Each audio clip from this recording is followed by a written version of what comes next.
A cemetery contains grave markers and buildings, which are artifacts of our history and culture. My interest in the Highland Cemetery begins with the archway at the main entrance.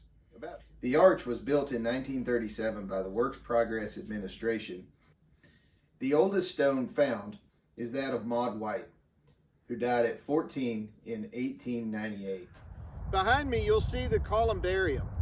There are no markings on the outside and the door is locked, but on the inside, research shows that it can hold up to 48 cremains. As we pan across the front of the 80 acres, you'll see the Ross Mausoleum. That is the pinnacle of the adornment exhibited here in the cemetery. And here we have the stone of Elmer and Edith Thomas. Elmer is famous in Lawton as an early Oklahoma statesman, and then followed by being a congressman and a senator for the United States. Here we have Henry Andrew Thomas, known as Heck. Heck was a frontier lawman. He was a deputy U.S. Marshal, and then he was appointed by Judge Parker out of Fort Smith as deputy U.S. Marshal for the Oklahoma Territory, and then he culminated his law career as the chief of police for Lawton, Oklahoma, where he retired in 1909 due to health and died in 1912. In cemeteries on markers, symbols can be found, and the Highland Cemetery is no different.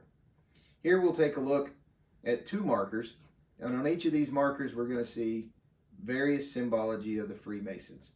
Note the Masonic compass and square above George's information. On the Murray marker we see an upside down star, which symbolizes the Order of the Eastern Star. The Order of the Eastern Star is an appendant body of the Freemasons. The Murrays were a predominant name in Freemasonry in Oklahoma in the turn of the last century. The markers of Wright and Blazier indicate that they were members of the International Order of Oddfellows. We can know this by the annotation of 3 links of chain and the letters FLT. Those letters stand for friendship, love, and truth. Several marble tree trunks and logs can be seen throughout the cemetery. These men were woodmen of the world, a large fraternal organization now known for insurance. Now we're standing in section 16, where there's an obvious discrepancy in the socioeconomic stance of the residents, with many smaller stones, a lot less fancily adorned, and to include some homemade stones. Another category of marker that's found throughout the cemetery is that of the veteran.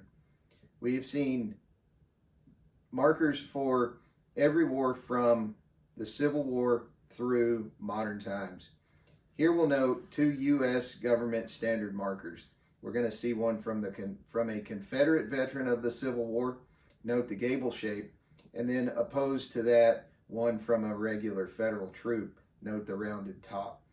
In other areas, we've talked about socioeconomic standing, and we've attempted to link that to the burials and markers based on the adornment of the markers. Children's graves seem to be more ornate generally and defy that typical assumption that the more ornate the marker, the higher the person's status within the socioeconomic structure of the community.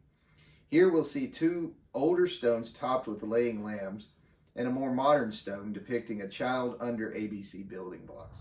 Highland Cemetery is situated just south of Fort Sill, Oklahoma. Fort Sill was started in 1869 to bring peace to the prairie. As part of that, both the military and Indian population and the white civilian population had to coexist. So we're here under Indian land, and behind me are the burial sites of many Indians from the area, from the surrounding area. It's also important to understand that a lot of these Indians buried here are veterans. Researching this project, including a reconnaissance of the ground, yielded a much larger than anticipated cemetery. The cemetery covers roughly 80 acres, about a half a mile by a quarter mile, and contains around 20,000 burials. This was too cumbersome to perform a 100% survey. In order to solve this problem, I printed a map of the cemetery and enlisted the assistance of Alexis Langley. She used her archaeological knowledge to construct a grid over the map. Then we excluded the roads which bisect the burial blocks. Then each of us rolled a 20-sided die. These dice rolls corresponded to targeted blocks in the grids, yielding a digestible targeted surface survey. A spreadsheet to organize the data collected from 29 randomly selected sections was created.